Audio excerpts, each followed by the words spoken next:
What a great day we had yesterday at the Maranatha Baptist Church. I'm so glad, boy, that I'm an old-fashioned, old-past Baptist and seeing God work. Boy, it still works, my friend. Good day yesterday. We had 12 people baptized. Let me tell you a story. So, of course, every week I try to get somebody down the aisle. Man, yesterday, all my converts I led to Christ, they're either sick or just didn't come. And I said, man, God, you got it. I've been praying hard. God, you got to give me a baptism. And someone I led to Christ 2 years ago ended up showing up, getting baptized. What a great day. Then last night, just a phenomenal service. We had I preached on faith and presented to our church that we've got to build a new building for fellowship hall and Sunday school, be able to hold some things there. And boy, God was blessed there. We were able to raise the money for that. And just a miracle day all the way around. Let me tell you something. God can do it. We just have to work it. We have to see what God can do through us. We have to stay busy for the Lord. And I'd encourage you, wherever you are, get busy. Boy, this is the day we need to see great things happen. And it can still happen. God's still God.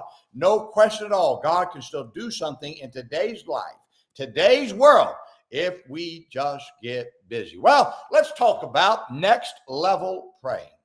The Bible says in Numbers 21 and verse 3, and the Lord hearkened to the voice of Israel and delivered up the Canaanites, and they utterly destroyed them and their cities, and he called the name of the place Hormah. Israel was in a battle for its existence. Arad, the Canaanite, had taken some of the Israelites captives as he fought against Israel, and Israel needed God to step in. Now, they had prayed before, but there was no answer. Their conclusion was to make a vow with God that if he would deliver them, that they would utterly destroy the cities that Arad controlled. The result of this vow was that the Lord hearkened to the voice of Israel and delivered them. Now, every believer faces times in their lives when it seems that God is not answering their prayers. Have you been there?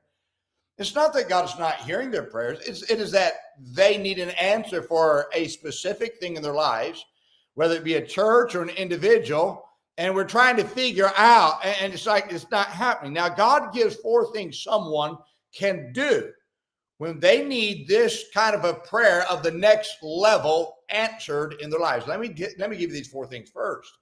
Make a deal with God when you need a next level prayer answered. Israel's vow with God was a deal they struck with God. In other words, they sat down at the bargaining table of prayer and said, okay, God, let's make a deal. They said, if you'll let us win this battle, they said, if you'll just do something and help us, then and they made that vow. They said, we'll destroy these cities if you'll just let us win. Now they gave him one of his desires in return. Now, when you need a next level prayer answered, make a deal with God that benefits God. Keep your part of the deal when God answers, because you don't want to get into a deal with God and then you back out on that deal. God is a businessman who is in the deal-making business. And if you truly need an answer to prayer, you will not be afraid to give up something for God so that he will give up something for you. Making a win-win deal for both sides is one of the ways to get a next level prayer answered. Second, fast and pray when you need a next level prayer answered. Jesus says in Mark 9:29, he says, this kind can't come forth by nothing but by prayer and fasting. When praying daily for God to answer your prayer does not bring an answer, then I'm going to challenge you, fast and pray. And say, God, you've got to do something. This kind of prayer is a next level prayer that only comes by fasting and prayer. You see, if you need God to step up to another level, he is capable of doing so. But he also wants to see if you're willing to step up to another level in prayer by fasting. Fasting proves to God that you're willing to step up to the next level of prayer so that he will step up to the next level in answers and power. God sometimes wants to see if you got any skin in the game. And fasting shows God that, hey, this person has skin in the game. Third, go soul winning when you need the next level prayer. Jesus says, John 15:16, he says, go and bring forth fruit, and that your fruit should remain. That whatsoever you shall ask of the Father in my name, he may give it you. God says, oh, the soul winner has more power to get prayers answered than anybody else. You know why? It's a bargaining chip. Going soul winning not only helps the lost to get saved, but it also gives you leverage as a believer in your prayer life to get an answer from God.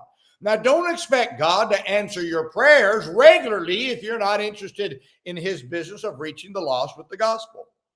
Fourth, attempt something great by faith when you need a next level prayer answered.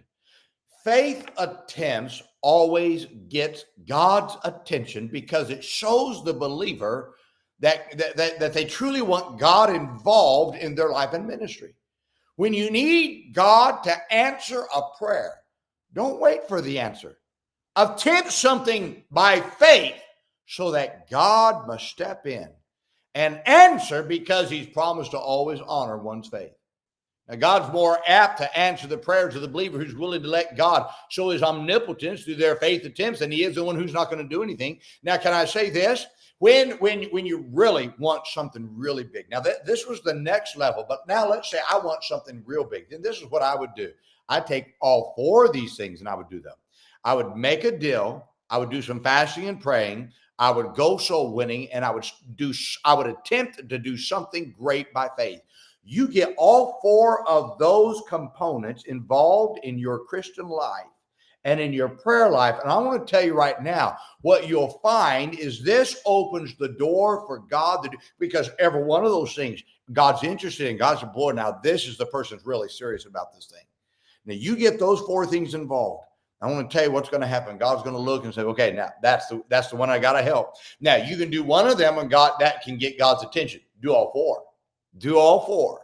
And you're going to find that grabs God's attention to do something mighty through your prayer life. Answer it. And he's going to say, okay, I want to not only is next level, get this now, not only does next level praying get God to answer, but it gets God to answer on a next level to get you to that next level. And I'd encourage you to get these four things in your ministry and in your life. You'll see God do something miraculous through you. Well, I hope this is a great help to you today. Now, let's remember today, be good to everyone. Everyone's having a tough time. Have a great